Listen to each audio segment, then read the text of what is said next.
मंगळवारी सायंकाळी केळकर यांच्या प्रचार रॅलीला मनोज तिवारी यांनी उपस्थिती लावली होती। यावेळी ते उपस्थितांना संबोधित करताना बोलत होते। इतर आमदारांनी पीए ठेवले आहेत, परंतु केळकर हे जनसेवक आहेत। ते थेट सर्वांना भेटतात, हा त्यांच्या मनाचा मोठेपणा असल्याचेही त्यांनी सांगितले। त्यामुळे महायुतीसाठी मतदानासाठी मोठ्या संख्येने बाहेर पडा असे आवाहनही त्यांनी केले। महायुतीचे सरकार आल्यानंतर लाडक्या बहिणींसाठीची दिली जाणारी रक्कम ही 2100 रुपये केली जाणार आहे। सरकार आल्यावर भ्रष्टाचार समूळ नष्ट केला जाईल। आशा वर्कर यांना 1500 रुपये दिले जाणार आहेत। भाजपवाले जे बोलतात ते करतात, हे यापूर्वीच्या निर्णयावरून देखील दिसले आहे। त्यामुळे तुम्हाला देखील आता विश्वास दाखवून महायुतीला निवडून द्यायचे आहे, असे आवाहनही त्यांनी केले। एक रहेंगे ते नेक रहेंगे आणि सेफ रहेंगे असा नाराही त्यांनी यावेळी दिला। मागील काही दिवसांपासून ठाणे शहर विधानसभा मतदारसंघात विविध ठिकाणी संजय केळकर यांच्या प्रचाराचा धडाका सुरू आहे। ठिकठिकाणी त्यांच्या रॅलीला उत्स्फूर्त प्रतिसाद मिळत आहे। मंगळवारी तर त्यांच्या रॅलीला प्रसिद्ध अभिनेते तथा भाजपचे नेते मनोज तिवारी यांनी हजेरी लावली होती। सायंकाळी 5 ते 7 या कालावधीत केळकर यांची रॅली मानस आनंद सोसायटी डोंगरीपाडा, शिवसेना शाखा डोंगरीपाडा, शुक्ला नाका, निसर्ग तपोवन उपवन सोसायटी, कमिशनर बंगला, पातलीपाडा या मार्गावर रॅली गेली। प्रत्येक ठिकाणी केळकर यांच्या रॅलीचे जंगी स्वागत करण्यात आले। या रॅलीत येथील नागरिक मोठ्या संख्येने उपस्थित राहून स्वतःहून सहभाग नोंदवल्याचे दिसून आले। त्यानंतर ही रॅली 7 ते 10 या वेळेत मानपाडा मार्केट, हनुमान मंदिर, दुर्गानगर, शंकर मंदिर, मनोरमा नगर, शनी मंदिर, शिवाजी चौक या भागातून गेली। या ठिकाणी देखील नागरिकांनी केळकर यांच्या रॅलीचे स्वागत केले। काही ठिकाणी महिलांनी केळकर यांचे औक्षण केले, तर काही ठिकाणी त्यांच्यावर फुलांचा वर्षाव करण्यात आला।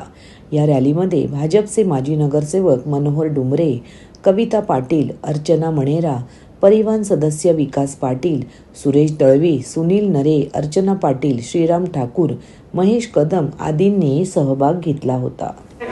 अरे बना संजय बाबू कहरिया डलवा घाटे चौपार, प्रेम से बोली छठी मैया की जय। हम देखो, हम सारा अपना गाना तो गाते हैं, सिनेमा करते हैं, लेकिन इस समय हमारा सबसे बड़ा उद्देश्य है गरीबों के घर में उजाला देना। आप सबके लिए अब आगे आपकी भी बहुत सारी चीजों को हम लोग इसको ठीक करने जा रहे हैं। हम लोग ये नहीं कहते कि हमने सारी समस्या हटा दी, लेकिन कुछ हटाई, कुछ बचल बा तवन आगे हटी, ओकरा पर काम करल जाई। यही प्रार्थना के साथ मैं मनोज तिवारी, संजय दादा कुछ कहेंगे आप? ये कहा कला आज तो ही बोला, बाद में जो तू कह देगा तो हम करत रहा। अरे बा, इधर भी बहुत लोग आ गए, दीदी बहने मेरी, भैया लोग, आप सब लोग को, छोटे छोटे बच्चे, थावले सर हो, ये पूरा मिल करके हम सभी लोगों को एकता के साथ एक बार फिर से महाराष्ट्र में महायुति की सरकार बनानी है। मोदी जी को डबल इंजन देना है और हम यही प्रार्थना करब हमारे संजय केलकर दादा पूरे महाराष्ट्र में इनके जीत का नया रिकॉर्ड बनना चाहिए, इसके लिए हम लोग काम करें। महाराष्ट्रातील भगिनींना आधार देणारी राज्य शासनाची मुख्यमंत्री माझी लाडकी बहीण योजना। या योजनेअंतर्गत अल्प उत्पन्न गटातील 21 ते 65 वयोगटाच्या भगिनींना मिळणार दरमहा 1500 रुपयांची मदत। अर्ज करण्यासाठी 31 ऑगस्ट 2024 पर्यंत मुदतवाढ। कुटुंबाचं वार्षिक उत्पन्न 2.5 लाख रुपयांपेक्षा कमी असलेल्या महिला पात्र। कुटुंबाकडे पिवळं किंवा केशरी रेशन कार्ड असल्यास उत्पन्नाचा दाखला आवश्यक नाही।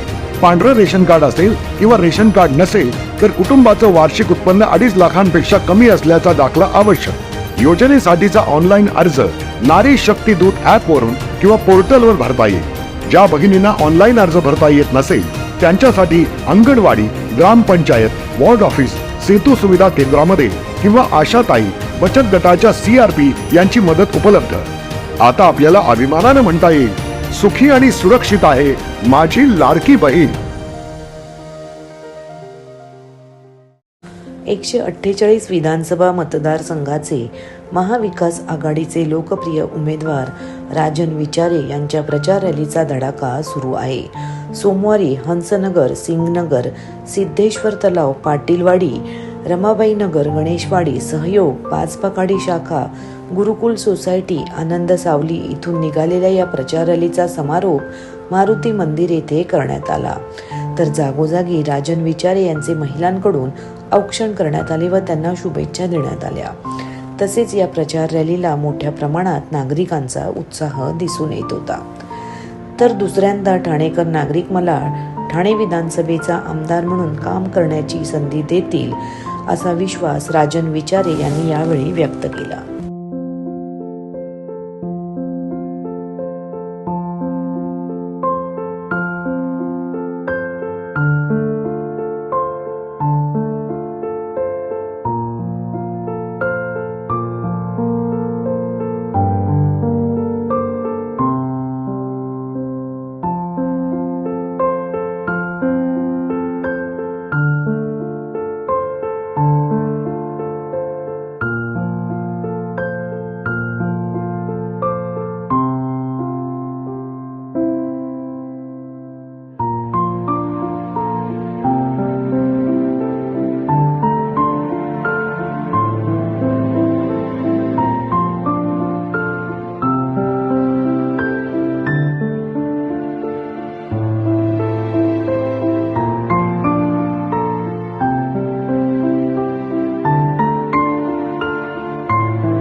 मोठा उत्साह लोकांना दिसत आहे.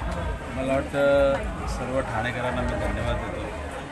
गेली 35 वर्ष या ठाण्यामध्ये मी नगरसेवक, महापौर, आमदार, खासदार हे सर्व ठाणेकरांच्या आशीर्वादामुळे मला मिळाला असेल समक्ष. आणि तुम्हाला माहिती असेल लोकांचा उत्साह आहे या निवडणुकीमध्ये. आणि खऱ्या अर्थाने पक्षप्रमुख उद्धव ठाकरे साहेब आणि महाविकास आघाडीच्या माध्यमातून या ठिकाणी मला उमेदवारी मिळाली आणि मला विश्वास आहे या विकासाच्या कामाच्या जोरावरतीच परत एकदा मला ठाणे विधानसभेचा दुसऱ्यांदा आमदार म्हणून काम करण्याची संधी सर्व ठाणेकर देतील असा विश्वास आहे.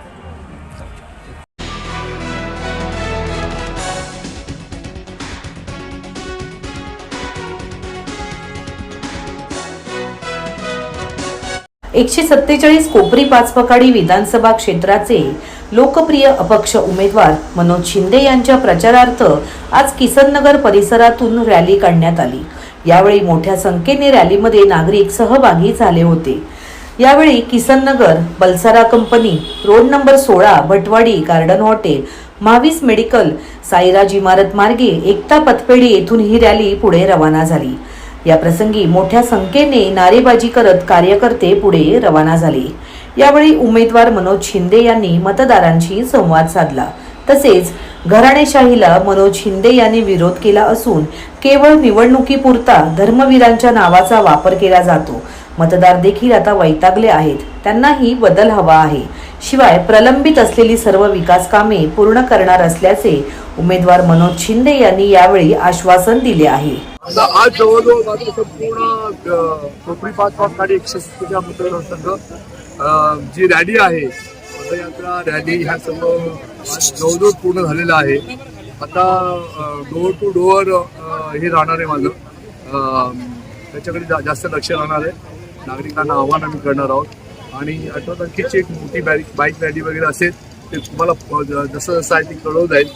या ठिकाणी माझ्यावर जे आरोप केले होते त्याचं खंडन या ठिकाणी पुन्हा होणार आहे. मी 42 तासाची नोटीस दिली होती, अन्यथा मी काय करणार आहे ते तुम्हाला थोड्याच वेळात मी पुन्हा तुमच्या समोर आहे. धन्यवाद. नागरिकांच्या जास्तीत जास्त मी जे संवाद जो साधतोय त्याच्यातनं मला हे जाणवते की हे जे घराणेशाही, बाळासाहेब माझे तुझे ह्या सर्व याच्यामध्ये मतदार एकदम फेरत आलेले आहेत. त्यांना काहीतरी वेगळं पाहिजे आणि वेगळं पाहिजे तर तो वेगळा मिळतो. त्याच्यामुळे मला त्यांच्या संवादातनं असा मीच एक पर्याय दिसतो. त्याच्यामुळे मला असं वाटतं की चांगली मतं आणि प्रचंड मतं, विजयी मतं मला मिळतात.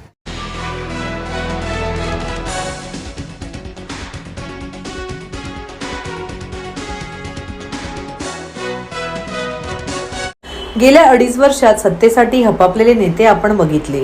विधानसभा निवडणुकीत उतरलेले सध्याचे सगळेच पक्ष गब्बर आहेत. तेव्हा ही उत्तम संधी आहे. मिळेल तिकडून घ्या, चंगळ करून घ्या, मात्र तुमचं अमूल्य मत मनसेलाच द्या, असे आवाहन मनसे अध्यक्ष राज ठाकरे यांच्या पत्नी शर्मिला ठाकरे यांनी ठाणेकरांना केले आहे.